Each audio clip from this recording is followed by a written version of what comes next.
which is an application to enhance value creation in organizations. Miguel? Brilliant. Thank you. Yeah, I'm Miguel Pantaleon, so I'm director of SAIO Spain, so one of the chapters of SAIO International, and in the other side, I'm consultant in Spain in organizations, so applying system thinking to organizations, and in the UK, working in conflicts and political settlements as well. Thank you. Right, okay, so let me just, I was going to see whether I can, there we are. So hopefully you should be able to see a slide, just thumbs up if you can see the slide.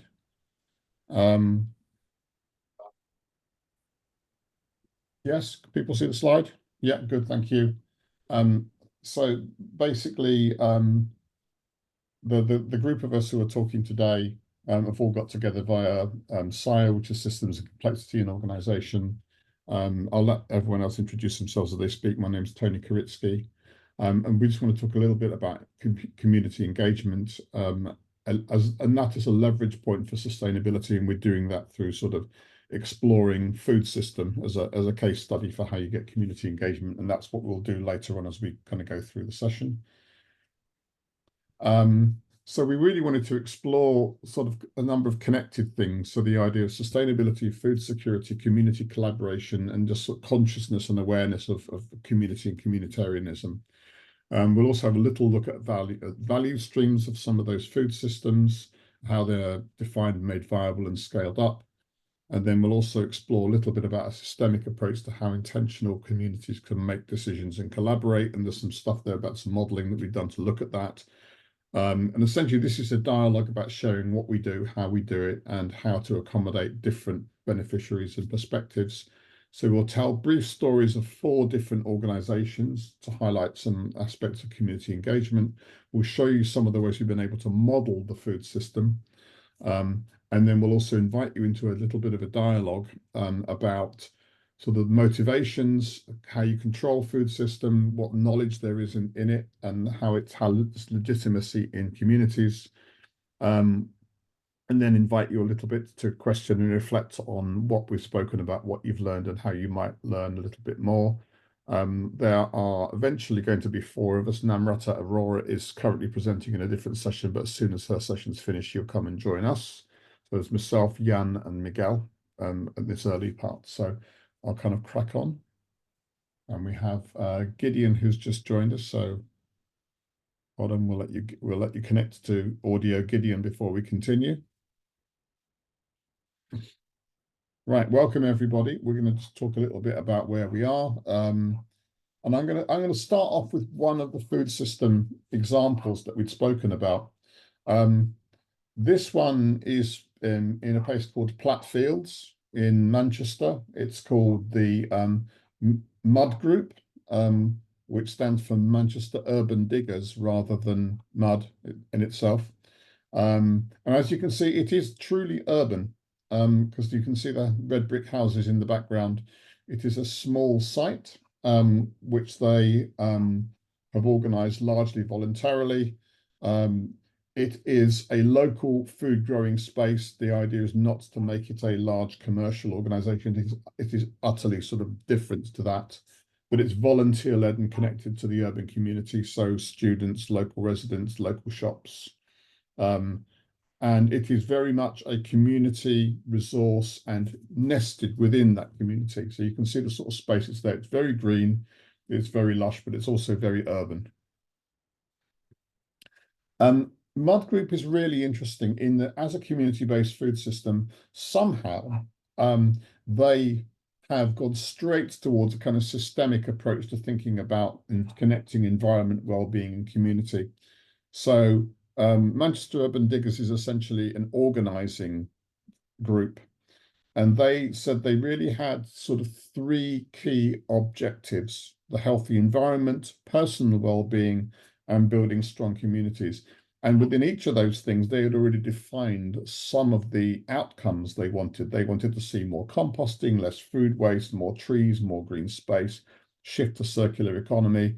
But also then, in addition to those, they had objectives around things they wanted to reach around well-being, climate anxiety, giving back through volunteering, social and therapeutic horticulture, socializing, exercise, resilience to crisis. And then on the right-hand side, you can see improving the local economy, reducing social isolation, taking direct routes to market for food rather than through whole networks of I suppose, third parties. And then in the middle, where their circles intersect, there are the things that they do. They actually run workshops, they do communal cooking and eating. Green social prescribers, where doctors can say to people who are isolated and depressed, go and join something, and they will actually then participate with local medical establishments to actually provide prescribing for people who need help to reduce isolation. But they also aim in the communities and environment intersect to actually produce produce of various different kinds, create some green sector jobs, access to improve local green spaces. And then in the middle, there's some stuff around things they do around social groups. They do a lot of knowledge and skill and equipment sharing. They believe in that there's a strong ethos of collective action, either they are all working together. And this idea also that these things should be safe spaces for people to come and participate and join and do things inside. So Mud Group is small, but they have a really interesting and expansive vision about how they can actually work as a community-based food system and group to participate with people. They have quite a turnover, a flow of different people, but it's a really nice organization. And they have networked this vision very nicely into local shops and also, I suppose, agricultural, organic food shopping in South Manchester, where they are based. So that's the sort of the first example I wanted to talk through. If you're interested in finding out more, www.wearemud.org is the place you can go and find out a bit more about them. The second one I wanted to talk about is a place called the Kindling Trust. And the Kindling Trust has been around for quite a long time. They started off in a very similar way to Mud, with a very small space, and then effectively they got some land from a local authority.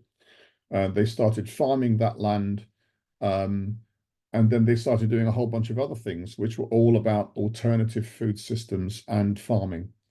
I would describe Kindling as Mud, but scaling up. So what happens if you actually start turning this into a community-based food system, but as a business as well, but as a sort of stakeholder-owned business, because all of their investment comes largely through Ethex, which is an ethical investment organization. So they want to be something that puts the growers and producers of food as people who respect and restore land and actually put health and well-being center stage into how they function. So the thing they've just done is scaling up is they actually bought 77 acres of land in the space between Manchester and Liverpool. It's a nice area to take land because it's very fertile, and it's right on the edge of the River Mersey. But it took them 2 years to find a farm they could A, buy, and B, that was going to be suitable for what they wanted to do, which was arable and conversion into organic farming as a form. So that's actually the farm that they bought, and some of the fields behind are the land they've taken. So it's a scaled up approach to community-based farming. So they've been working, as I said, for 17 years with various communities, farmers, healthcare, activists and policymakers to try and, I love their vision, which is to challenge and subvert the industrial food system. It's a very powerful idea that you need to actually subvert it in order to make progress. And they want to try and actually have some initiatives and enterprise that actually address some of these issues in food and farming. They're part of the global movement for food sovereignty, which is to try and reject this corporate dominance of farming and food production. And as I said, they're community funded. They did start off looking at banks, but banks wanted them to operate within the industrial corporate food farming system, and they said no. And at that point, that's when they went outside the banking system and used ETHEX to actually get people to invest anything from a few £100 to as much as you wanted to go. They've raised something like £1 million to actually do this. Their belief is that you can have a better and fairer food system, and that is very much owned by the people who are involved in it and interested in it and committed to it. It's not just a financial thing that's going on here. So they have a number of projects. They're very heavily into this idea of sustainable land use, so agroforestry, organic production. They're one of the only organizations I know in the neighborhood that actually really actively use green manure rather than just throwing silage on fields. They actually do use proper green manure to nutrify the fields.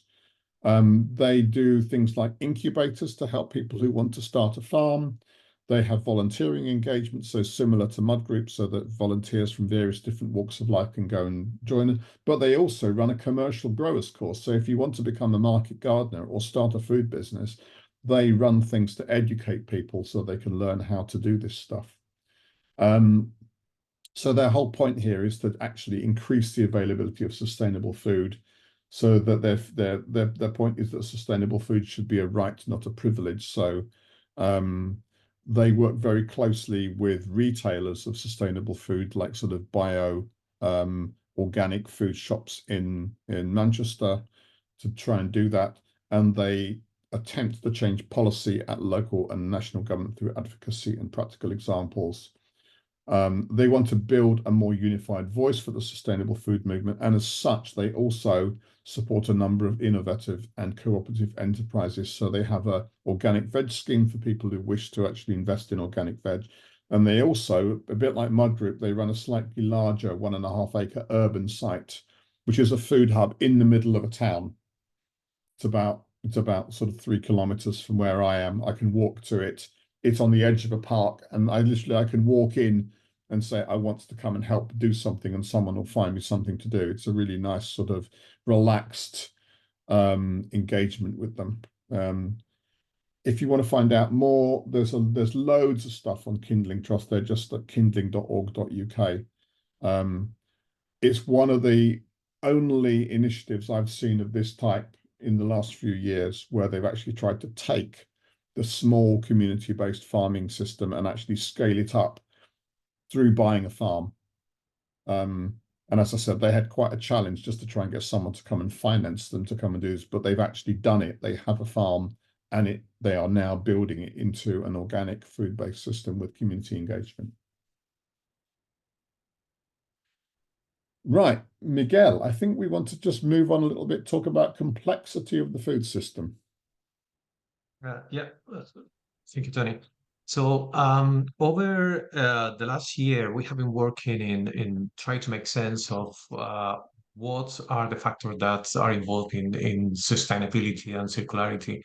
And over this year of conversation and interviews and research, we approach the complexity of the food system from a system thinking perspective. And in this case, we create a map of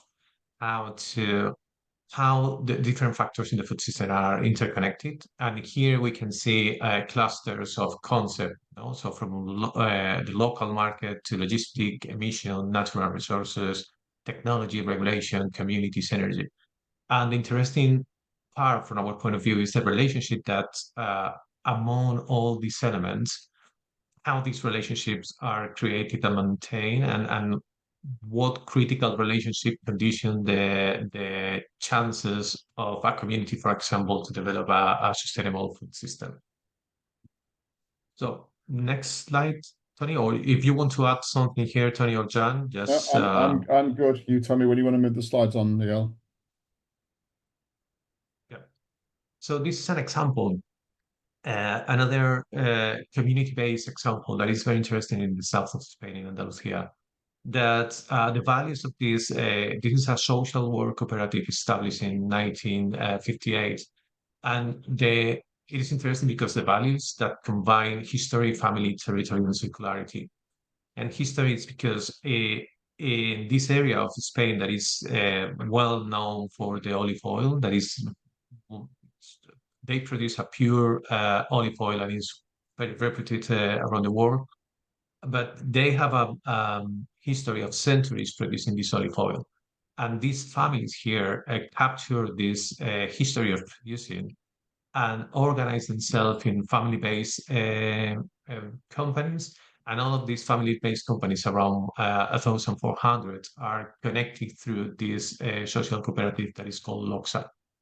They take care of the environment and the territory, and they cultivate in a very natural way. So they plant the olive trees and asparagus, green asparagus as well, and they do it in a very traditional way. And they have developed a circular process to transform the olive bones, that is a dangerous waste for the environment, into a rich compost and biogas and product for producing biodiesel. So, and if we go to the next slide, Tony. Mm. So, and here there are some of the challenges. So even though they are in this circularity or this sustainability, transforming the olive bones into compost and biogas, they have different challenges that match very well or are aligned with the challenges that we saw before in the system map, in the causal diagrams, about in this case, it's about technology, it's about processes, it's about equipment, and even marketing and sales knowledge.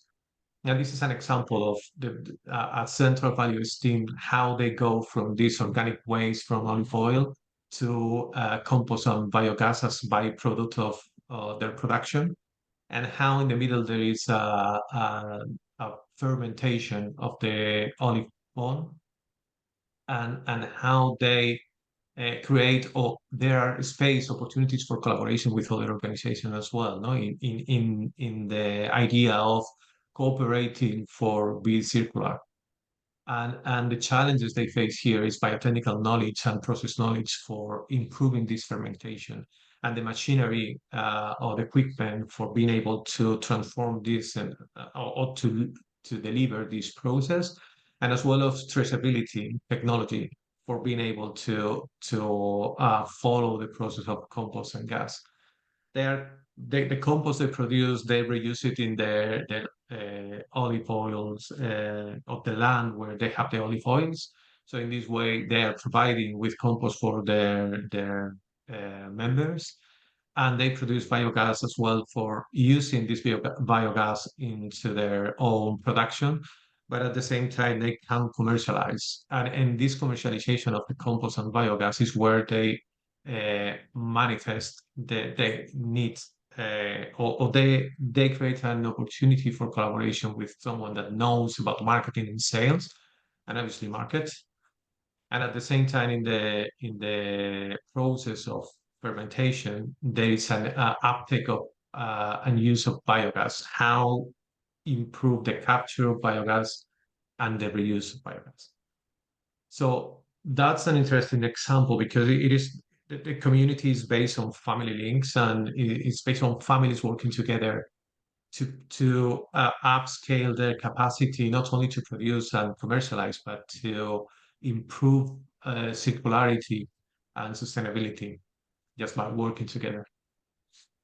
So over to you, Jan. Oh, here we go. We've got one extra example. Namrata. Namrata, would you like to talk to this one? This is the Robin Hood Army. Yes, certainly. Thank you, Tony and Miguel. So as a part of the food system, one of the aspects that we tend to ignore is really at the point of consumption. And in India, for sure, and I'm certain in other parts of the world, especially in the urban areas, there is a big problem of food waste. And in parallel, there are also a lot of people who go hungry every day.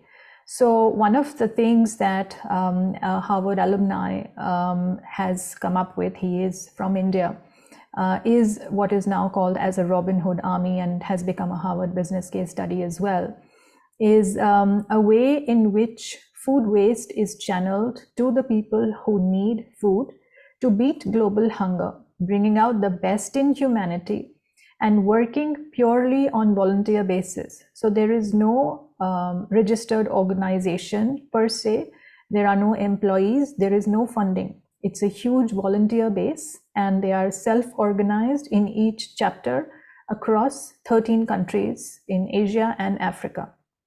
As you can see the statistics, 125 meals have been served across 400 cities already. The way they work is that the volunteer base is contacted by people who have extra food. They go in, pick up the food, and they reach the people who have been identified as the people who need the food. They deliver the food to them while upholding sensitivity, dignity, and compassion. And the principle they have is that one of the volunteers will actually taste the food before they go and deliver it.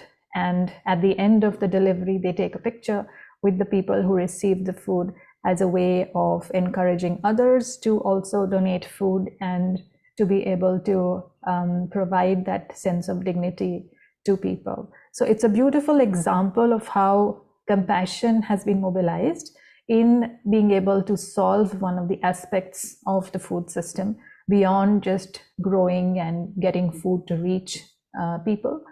But it's really looking at what happens to the food, especially when people are hosting large events, which is left over, and channelizing it to those who really need it. So that's the example from India. And now back to you, Tony. Thanks, Namrata. Okay, Jan, would you like to start talking a little bit about some of the relationships within the food system? You're on mute, Jan. Thank you. Okay. We touched upon 4 case studies now. And the question is, well, how does community engagement gets constructed? Miguel already pointed to the fact that you can map the different variables or dimensions that play a role in addressing the food system through causal loop diagramming. During our own exploration, we started to observe that community building takes different shapes according to the critical relationships that you see. For example, if you focus on market development versus people skills and capacity versus local sustainable food production or even emissions, you will have a different type of community engagement process running on. And if I may go to the next slide, the question is, how can we shape clarity on what are the essential relationships in my specific case or my area that we can address? So what's the difference that makes the difference? And it's all about selecting those critical variables that make up a kind of a value stream. Miguel quickly pointed to the value stream of LOXA, the agricultural cooperative in Spain, but it will not be easy just to copy what they do. And we have established a set of questions to guide a dialogue within communities, within groups that help them establish where to put, where to orient the attention to. And we developed it as an exercise for this group, but since we are not with a very large group, I would propose to have that conversation in the total group There is a link, however, that you can use, the Miro board, and perhaps it's appearing in the chat now, where we can take note of the different ideas that we might have. And if we go to the next slide, Hold on a second, yeah. There we go. Yes. The next slide brings together the set of questions that help us examine what is essential for a specific community, what will be generating a community dynamic. And in this table, you see 4 lines, which are 4 themes that are essential to explore: the sources of motivation, the sources of control, the sources of knowledge, and the sources of legitimacy. And we can each time ask who are the stakeholders, what are the stakes, and what are the key issues. What's essential is that you do not answer each question in a sequential way, but that you start a dialogue exploring where the different questions touch each other. So sources of motivation and sources of control, sources of motivation and sources of knowledge, or sources of motivation and sources of legitimacy. If we look at the intersections and we look at the stakeholders, 4 questions came to our mind, and it's a way of questioning that is inspired by critical systems heuristics methodology. And the questions are, well, who ought to be the beneficiaries of the food system, the sustainable food system? What is important is that we really choose the system of interests, by which we mean that you really choose the community engaged food system as a system that you want to examine. And so the questions are always addressed to the system, in this case, the community engaged food system that you want to examine. So in the first line, sources of motivation, the questions are, well, who ought to be the beneficiaries? What ought to be the purpose of the system? And what ought to be the system's measures of success? The answers will be partly determined by answers on a second series of questions, namely sources of control, who ought to be in control of the conditions for success. What conditions of success should be under control of the system? It may seem a simple question, but once you start discussing it, you will quickly be confronted with a huge variety of ideas that exist within the different stakeholder networks. A third question on sources of control is what conditions of success might be outside the control of decision makers. If you look it back or link it back to the map we just have, a regulation, for example, can be one of the many conditions of success. The third series of questions are about, well, who ought to provide relevant knowledge and skills? Who ought to be, what ought to be relevant knowledge and skills? And what ought to be regarded as assurances of successful implementation? Sources of legitimacy, and you start feeling, if you start to use those sets of questions, that you will have a dialogue that goes, beyond the one-liners that enable participants to engage in a real sense-making process and start to discover what common ground that they have.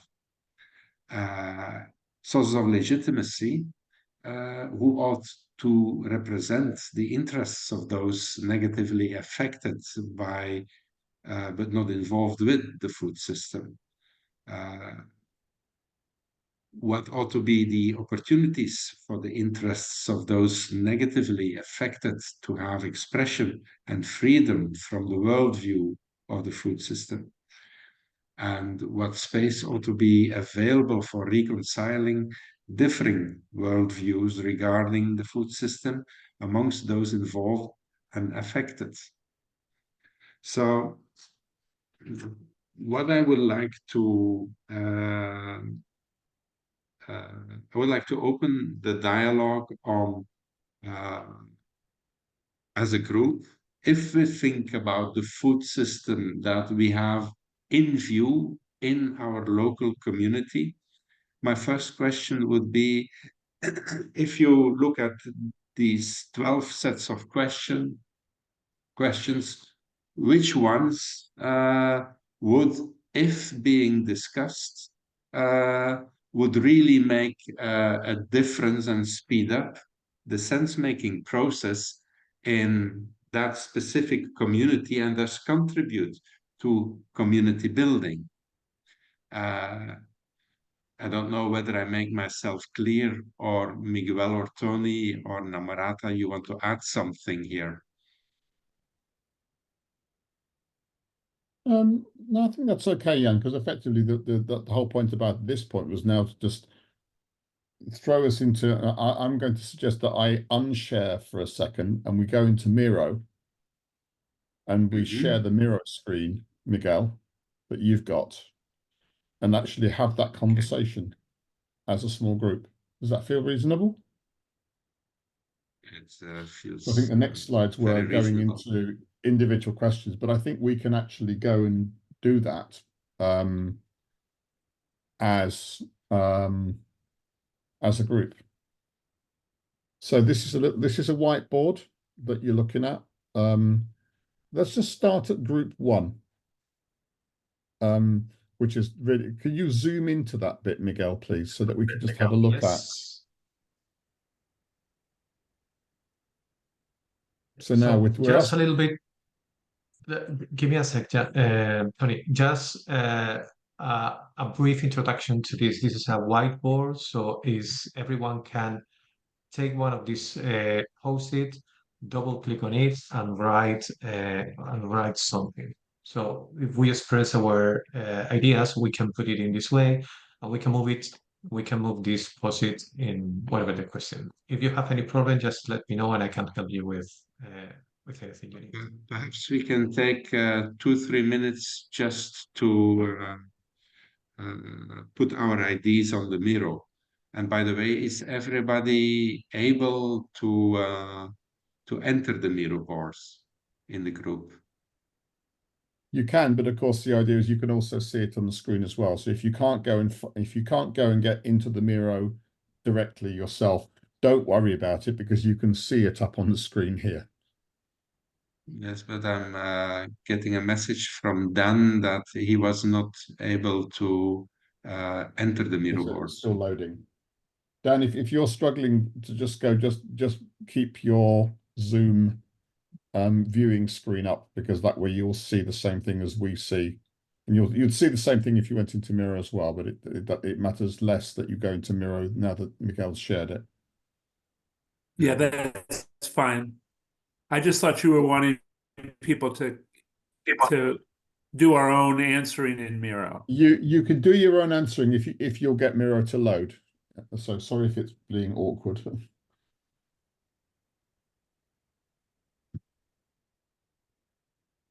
When I entered Miro,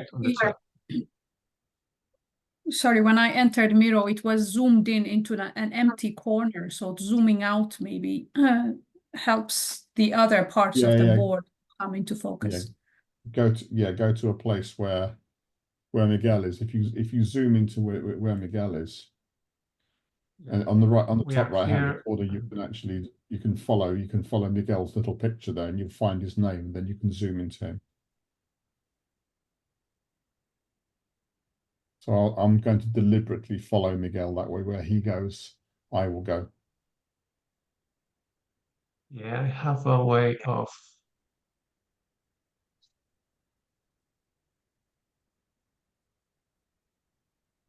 Anyway, so this is really a dialogue now where you can sort of say, well, who the beneficiaries are, and I can see a few people are already typing stuff in, which is great. Mm.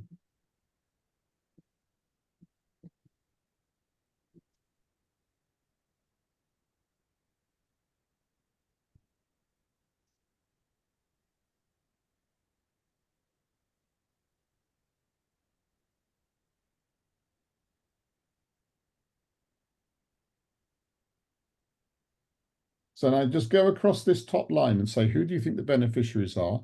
What do you think the purpose is of the food system? This isn't oughts to be. This is not how it is now. You're focusing on how you'd like it to be, how you think it ought to look and work.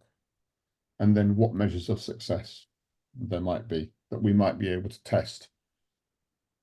Mhm. So I would say another beneficiary would be people who need jobs. Oh, that's a good one. Yeah. You want someone to paste that one in? Yeah, exactly. Right Okay, on. I like that one in. People who need jobs, added that one.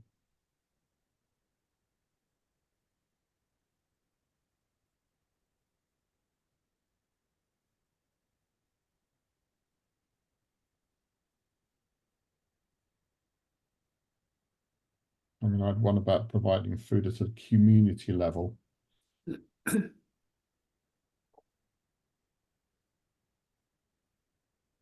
People who need jobs, people who need food. What else have we got in there so far? Local families.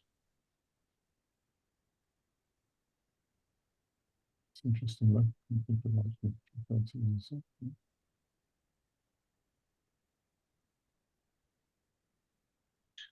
Oh, I like the I one about wonder people if you who put benefit. in a regenerative nature as a beneficiary, how Okay. will you give that a voice? Well, we might come back to that later, Jan, because effectively that might be the legitimacy part of it. Because this effectively allows you to have a proxy vote for nature. And I would say, in addition to nature, specific animals and specific plants may be beneficiaries. Oh, yes, that's true.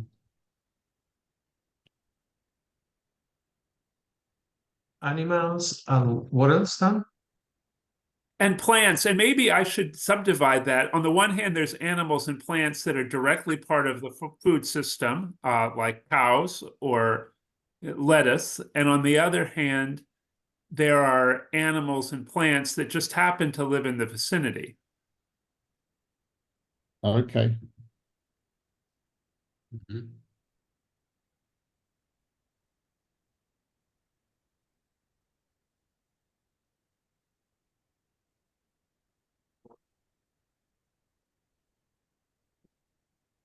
I've put in a couple of measures of success on the right-hand side, by the way, so you can have a look at them. I said no one in food poverty and no one relying on food banks. I'm assuming people are familiar with food banks where people who cannot go and get food can go and get it for free.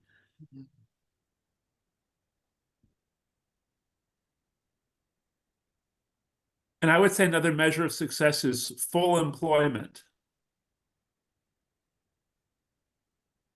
Interesting one. Okay. Thank you to So the whoever measure is would actually filling be, in what I say. Is full employment, you said? Yes. I'm going to put it as or you put it in. I'm actually going to put in the measure that says the level of employment in food production, or proportion maybe. Because whilst full employment might be a good goal, the measure that I would actually put in society is what's the proportion of people in employment in food production. But full employment's connected to that, so you might want to add that. You might want to connect those two. Yeah, I think it's an interesting distinction because, one system might have a goal of increasing the number of people involved in food production, but another system might actually see the food system as itself an antidote to the problem of unemployment, and therefore see the total number of people who want jobs who are employed as the measure, and not just the share in food. Yeah.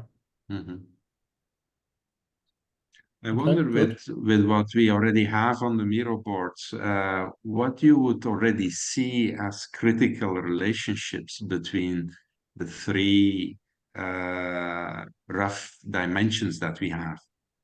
You mean the beneficiaries, purpose, and measures? Yes, beneficiaries, purpose, and measures.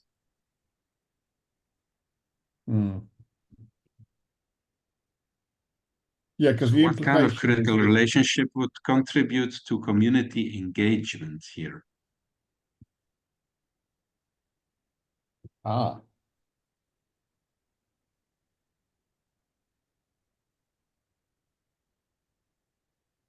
Actually, you've just described an interesting measure, Jan. Level of community engagement.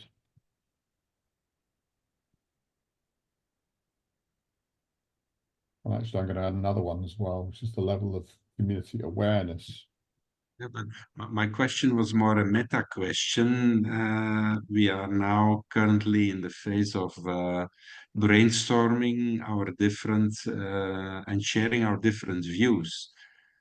But from that follows the question, what now is really critical to community engagements?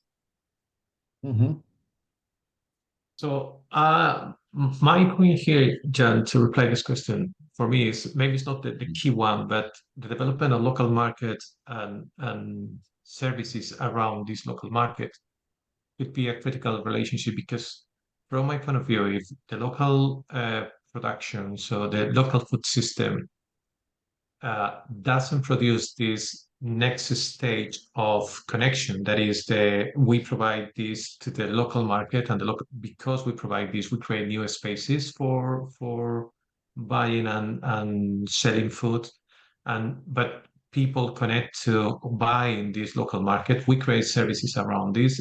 I think the food system, it creates a local market, is creating the context for the community to integrate and interact. Yeah. Yeah, okay, thank you. I also added one in other the, views in the group?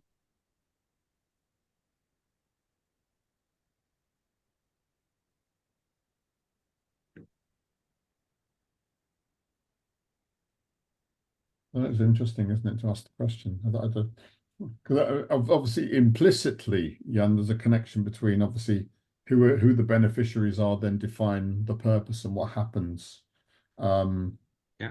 Then of course it's a loop back, isn't it? Because the purpose tends also to define the beneficiaries.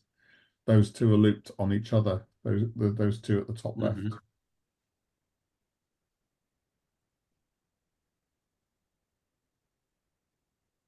Are people familiar with the idea of 15-minute cities? And the work that, the idea that what you should be able to access things within a 15-minute walk. And it occurs to me that you could apply that idea more universally and say that actually this should just be 15-minute access to food, whether that's through shops or markets or a market garden, rather than people having to walk for hours or miles to go and find food. So the 15-minute cities is not just cities, it could actually apply to more rural environments as well. So you shouldn't have to, if you're in rural eastern Poland or Bangladesh or something like that, you shouldn't have to walk for hours to go and get food. You know what makes me think of what we're now focusing on is really the local nature of communities. But I'm thinking about the kibbutz in Israel, where local communities grow foods, but mainly for export. And that does unite the community, the kibbutz. So it's an example of not necessarily focusing on the local character. And I don't know whether I make myself clear. Nevertheless, it does provide something at this top level, this purpose of providing identity to the community. So whether they're providing food for internal consumption or something that they can trade to get food, it does provide identity. In the same way that in Miguel, you used the example of Loxa. In Loxa, the olive oil business that is there in Loxa and the asparagus business is identity, isn't it? They know what they do. They know we produce asparagus. They know we produce olive oil. They have an identity that is in some way not ancient but established. But it's also connected to the history of the territory. So they talk about that they capture this, and they are proud of it. So we capture the knowledge of generations producing olive oil. So, and I think is so. I think a community of 1,400 families is a huge community that maybe it involves sub communities on these sites, but they are all united into this idea of we produce the olive oil as we used to do generations ago. So they are connected through identity. Okay. I'm going to ask you to Miguel, move on. Can you, or just Miguel, can you just highlight the nature of the arrows that you put on the Miro board and the kind of relationships that you see between the different dimensions? Yeah, so I propose, I'm trying to conceptualize here the green one are the beneficiaries, the orange one, the purpose, and the red one are the measures of success. Oh, the measures. Oh, I see what you've done. And I think follow your question, Jan, is and just with this simple example, if it is interesting for just to develop it. So if we think about the development of a local market and services around, so who are the beneficiaries? Who are the people involved in this market? And from our beneficiaries, I see farmers and people who need job, the ones that can be involved in this local market. And the measures of success is the community interaction. If the community is really integrating or interacting to at some extent, or in the other side is the proportion of employment in the food production. So in this case, if the development of a local market provides this interaction and integration and provide employment, then this local market idea could make sense, but has to be led or developed by local farmers and people who need job. Because if not, it is actually another way of measuring success. Because if this local market is delivered by a company, a corporation, maybe it's not the real outcome that we want to produce here. So it has to involve the beneficiaries as well. Okay. Salah and David, and Dan, any thoughts from you about what this is telling you? What sort of things this is allowing you to explore? Or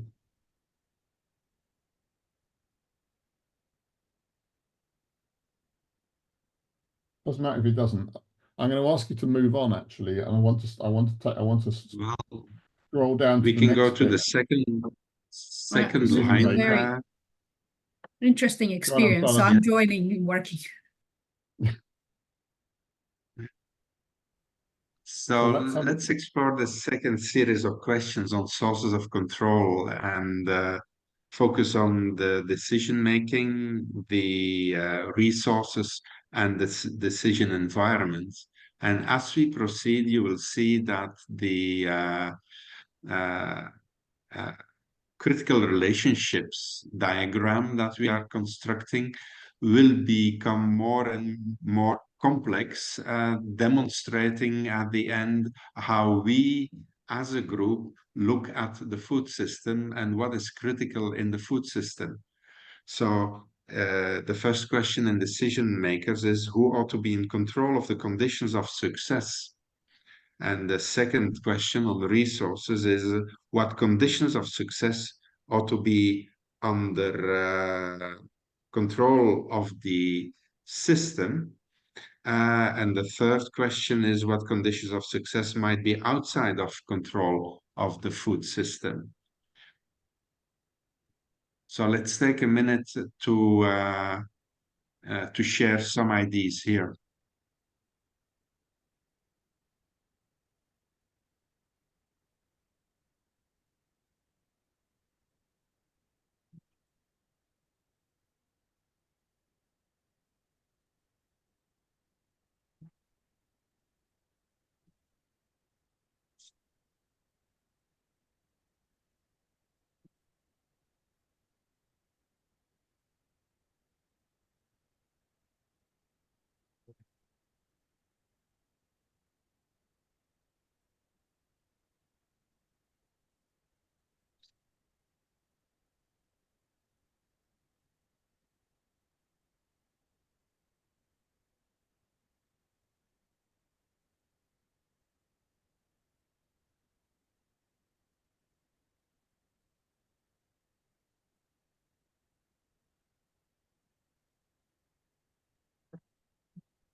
So what we have done now, or what we are doing, is brainstorming different dimensions, different concepts, different variables.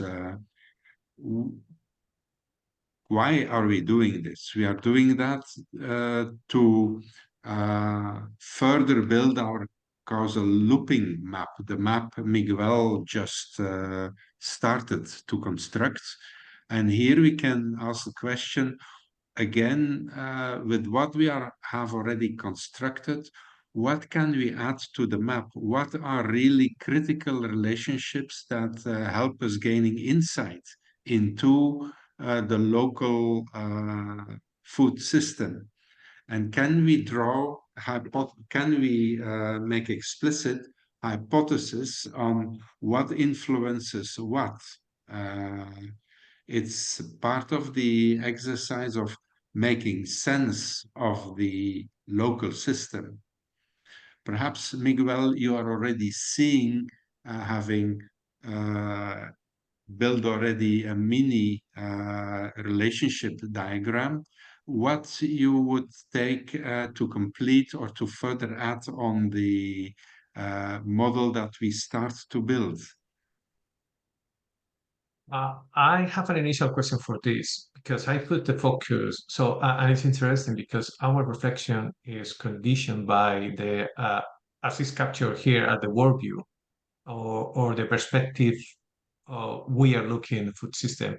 And it's interesting because my approach to this and the way I build this just very simple diagram is under the assumption that to be sustainable, it is not only the local food system, not only to be regenerative. So in order to keep the environment uh, cope with the environment and to be sustainable in the environmental terms, but it has to be financial, viable, sustainable in order for people to be able to keep producing local food. And I think this is the underlying assumption in this just very simple map. If you agree with this assumption, then there are things here about, for example, the access to resources, access to water, to soil, to seeds, to food technology that are critical for the community to be able to keep producing. So who has control over these resources and the regulations or the rules of producing or even accessing, creating this market, access the market? We can connect this with, so if the decision maker is a food market, a retailer, or the retailer is in the decision environment, because you have to access to it, or if what kind of decision the community should have in order for them to be able to self-organize to produce or to create something that is economically viable. So my question for you is, first of all, if you agreed to this approach of this brief approach that we did up here, and if so, we can include some of the thoughts in blue for complementing the map. This map. I will put it here. Okay, you put it up on the bottom. Okay, I see what you've done. Could I make a comment? Yes, of course, Dan. Certainly. I think there's an interesting question here of us and them between your category of decision maker and decision environment. That it seems like you're looking for decision makers to be people that we think of as or agents that we think of as us, and the decision environment to consist of agents who are outside, who make their own decisions that impact us. So, for example, I put somewhat whimsically pollinators among decision makers because they do decide what they will and won't pollinate. And one of you moved them over to decision environment. But meanwhile, local government and investors are still sitting over among the decision makers, which implies a food system in which the farmers feel a sense of solidarity or usness with the local government and the investors, but a sense of difference or otherness from the pollinators. And some farmers might feel that way, but some farmers might see that they and the pollinators, and maybe even those other animals that are labeled as takers over in the decision environment, are part of the us, whereas the local government and the investors are part of a them that must be navigated around. I suppose it depends where you draw the boundary. That's the point about this, Dan. Exactly. And one of the reasons I thought pollinators should sit in decision makers' environment, because you can't control. Pollinators would just do what pollinators do. And so if you're thinking about this part of it is how do you control the food system, you absolutely do not have control of pollinators, and you do not have control of natural depletion. If birds want to come and eat the seeds that you put on the land, you can't control that. That is just part of the environment. It's going to happen or not happen. What you could control though is how you might use chemicals and inducements to actually say, the people who do agroforestry, so that they plant flowers alongside with crops, and that means that where bees might come along, for example, bees are therefore attracted to the space. But the one thing you can't control is we can't tell the bees go to that field, so they're not under the control of the decision makers. Well, it depends, That's the Tony. distinction. You have companies who Hold on a minute. you do have companies who provide even compostable beehives, and that you can buy, and it's very much app supported, taking into account climate evolution locally. So you, as decision maker, you can partly control the pollination process. Yeah, but you can't really control it. You can attract it and you can influence it, but you can't control it. There's a difference between being able to influence by putting attractors in place like agroforestry, or controlling it. You cannot tell the bees go to that field. That's not a level of control you have. Well, it's an example of the kind of dialogue that you get, and it enables one to go deeper into the assumption sets that we use. And in doing that with a group of people, it kind of enriches not only the thinking, it enables one to explore well, what is really our common ground. And that's the essence of this exercise. Because Dan put pollinators in decision makers, I'm going to put pollinators back, but I'm also going to put my thinking of pollinators being outside the control of the decision makers. Yeah. Yeah, but from my perspective, go for it, Jan. Go for I think the essence is in the nature of the dialogue that we have, and I understand your point of view, Tony. But it's perfectly reasonable. So the reason I put it in both places now is it's perfectly reasonable for me to have my perspective on this and Dan to have his own perspective on it, and therefore we should have the point in both places rather than me moving it. Which is what I've just done. Yeah. My perspective is we are talking about it is slightly changing the perspective, because I think Dan, you put a very you make a very good made a very good point, because you are talking about a process of creating. The way I formulated it, maybe I'm completely wrong, but the way I see your comment is pollinators and natural depletion animals take care. So water shed behaviors, air shed behaviors are conditions that has to be there, and in some way can be influenced, some of them controlled, for creating the right environment for the food production. And this food production is the base for this idea of market development. So, and the interesting thing here, as Jan said, is we are expanding the dialogue. We are talking about things that needs another concept or broad our perspective in order to make sense of all these ideas together. Because as Tony put it, pollinators can be on one side or the other side, depending on how we approach, how our conversation move toward the explanation of what we are analyzing. Yeah. Yeah, I like the idea of something that creates the right conditions for food producing.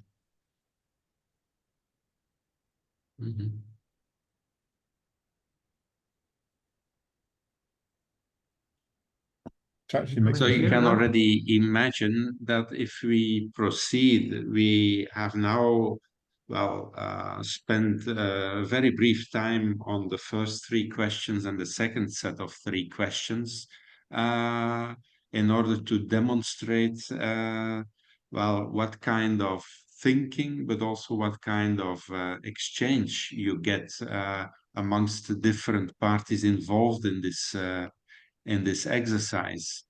I hope for every participant it becomes clear that you are able to build a very rich picture of the situation that enables you to make thought through decisions in what is within our reach, what do we want to do, and how we can take into account those conditions that perhaps currently we cannot influence, but perhaps in due time we will be able to influence. Yep. It's in the meantime, it's 11:45, and I think we need to slowly move into a roundup. But before doing that, perhaps Miguel, you have a last comment on the diagramming that you're building at this moment. Yeah, I'm trying just to connect, not go too far in the connection and building the map, but just to, because the important thing here is just the us sharing our ideas. But the interesting part, or the interesting reflection here is, for example, we talk about creating the right condition for food production, and I put here, I add machinery and technology and investment required for the farmers, for example, to have this machinery for being able to produce and transform this food into something that is able to create a market. But I would ask a question: that what happens if the local food system can develop a local market? How this will affect, for example, local government decisions? That is local government here. So what is the consequence? Go Jan. And it makes a difference if you draw an arrow between investment and community interaction, because that will kind of shape the nature of the community interaction, whether or not there is an arrow that goes from community interaction to investment or not. Yeah. Yeah, that's a good one. Actually, one of the things I'd put in there, which I'm gonna paste it in the bottom. I'm not quite sure how you connect it yet, Miguel, is that land tenure is really important, because you can't do food production without land tenure, and it's really hard to develop any local market for food and services without land tenure, because that would without land tenure, no one has. I can go and grow something on this bit of land and I'll be able to harvest it. It's critical. It's a massive issue in bits of Africa at the moment, where you have very poor land tenure systems, and you've got, you know, the Chinese and American agro giants buying up chunks of land from the local community and almost turning it into kind of Stalinist collectivization systems. Land tenure is hugely important and very, very vulnerable in some community spaces. Yeah. What you expressed, Tony, is an essential relationship, or what is essential for you in what you observe. And the causal loop mapping, the more sophisticated it becomes, the more you might have an idea that every relationship is of equal importance. We haven't done the whole exercise. The purpose was just to give you a feeling of how such a causal loop diagramming can be built. But at a certain moment, we will come to a next question, and we prepared a Mentimeter exercise to capture your, as participants, your single word that expresses for you the most critical relationship between the community and the food system. And yeah, perhaps so let me put that slide up so that you can actually... Sorry, Tony. Saleh has her hands up. So yes.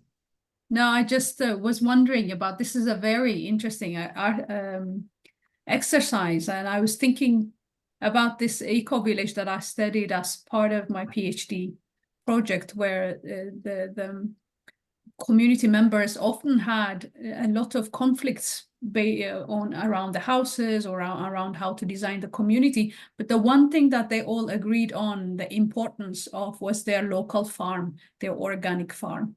That's where the activity was the highest, and where people volunteered, spent their weekends working on, and so on.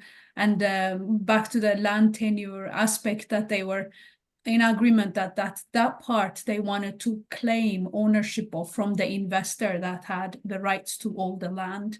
So it was very interesting. I was thinking about them all the time, but where does this making of relationships between the different aspects, is that a researcher's role, or is it a community that do that? Because that requires quite a lot of abstract thinking that may not be easy in a huge community setting when you have maybe a big group of people having a meeting. I don't know. I was thinking about that, asking you that. My experience delivering this complex mapping, or this system thinking, or system absolute diagram mapping, is first of all is the perspective of the people involved, and people can be the community, but can be expert, can be local authorities, can be so, and it's an iterative process. So, and it's building up. So you can start with the community and extend through the community in different sessions, and you can start involving different actors, from the investors to the local governments to the corporations, because at the end is bringing different perspective into the map, what makes the map rich and useful. So yeah, so it's a perspective of the community, not only expert, but the community. The community is at the center. I mean, to answer your question, also there is something that is gained by having a sort of facilitator like Miguel, who can like draw a model, take that pain away from people having to think about. They can just talk about the connections that they think, and then you have someone go, well, actually, I think that means that connects that to that. And in the same way that we did the exercise, just going through the questions, again, it's useful to have someone who goes, well, actually, that kind of fits there, and that's sort of related to that. And those two things are clustered together. So you can do it in groups, or you can do it one-to-one, some of this. I've done some of this one-to-one with the mud group. It helps not to have really big groups. If you have really big groups, it just ends up being a bit chaotic. So groups of about between sort of 4 and about 8. Once it gets much above 8, it gets a bit out of hand. But you can definitely cluster groups together and use some of these methods, like the modeling, like the heuristic questions that we've used to try and facilitate dialogue. And it's okay if people have different views. That doesn't matter at this point. That's actually encouraged. So there are, if I may add, there are two perspectives on scientific work. One perspective is that there is an objective reality out there, and as a researcher, you can objectify it, and based on those objective data, you can make decisions. Today's approach follows the second way. Every reality is in essence subjective or intersubjective, and you need a dialogical process to surface the essential relationships for the community. They will be different in Norway versus in Belgium or other places in the world. And what Miguel and illustrated is there is a way, there are questions you can ask that enables you to get a nuanced, a rich discussion and a rich perspective through the Mentimeter. And I would like, as a closing exercise, to invite everybody to go to the Mentimeter, and then, based on the brief dialogue that we have, enter the single word that for you expresses the most critical relationship between the community and the food system. Let's take 2 minutes to enter our word.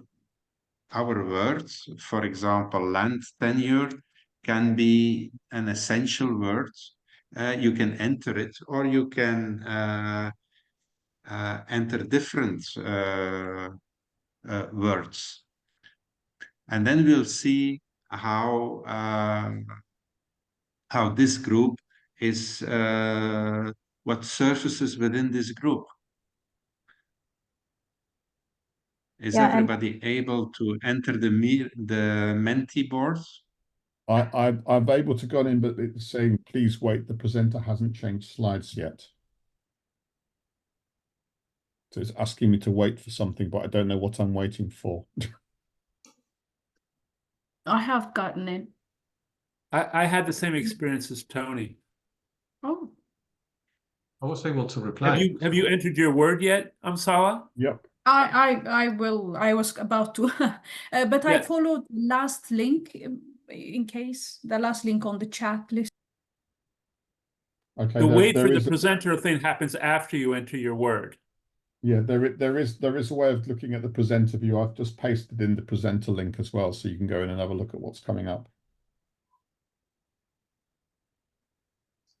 Yeah, and Amsal, I just want to take this opportunity also to invite you to be part of the Circle experience, which is day after tomorrow, which is really a social technology which I have been using to create relationships and belonging in communities. I was in a parallel session right now, which is why I joined late. It was a case study of a community in India where we have experimented with circles, and I think it will be a really nice way of experiencing that day after tomorrow as part of the conference. Okay. I've also put in the link, by the way, to the word picture that comes out of it, so you can see what sort of things are coming out. So of it. in the meantime, we start to have a visual of the words that are entered. Perhaps we can bring that to the screen. Yeah, I can If do that. you Hold on, let me just share that so you can see the visual. There we go. Can you see that? Yes, we can see it.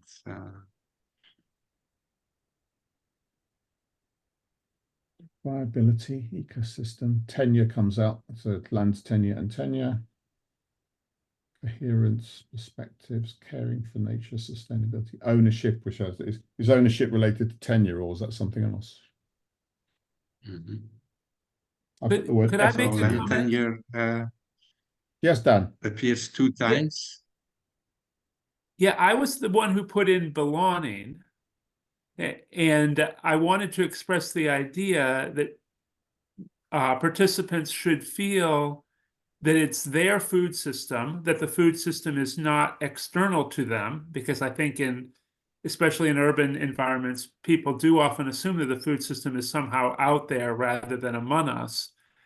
And all the first words that I thought about were economic words: ownership, investment, buy-in. And I was troubled by that. And so I thought and thought until I came up with belonging. I also thought of kinship, but it's interesting to see that ownership and tenure, show up so prominently in our word cloud, that it's hard not to think about this in economic terms. But one of the reasons I put in tenure because kind of resulted from the last conversation, because I was very, very conscious that almost all the groups I've spoken to, the issue that they've always had, whether they're a voluntary group or whether they're a group that has professionalized like the Kindling Trust, is that they always talk about we need security of the land. Yeah. And for them, that's not just an economic thing. That is just about having the land to do what they want to do. Right. It's just sad that you have to resort to capitalist modes of ownership in order to achieve that kind of deep relationship. And just thinking about what you were saying about Africa, the Maasai shouldn't have to adopt a foreign understanding of land ownership just to protect themselves from land grabs. But in practice, maybe they do have to do that. Sadly, that seems to be the case. Making that observation, nothing withholds us to think through, could there be alternatives? If that's the essential relationship, can we think about a different relationship? Can we identify different ways of doing? And thus the exercise again helps us to orientate our attention to something that might be different, and then brings us faster to that alternative than the situation when we wouldn't have engaged in this exercise. Yeah.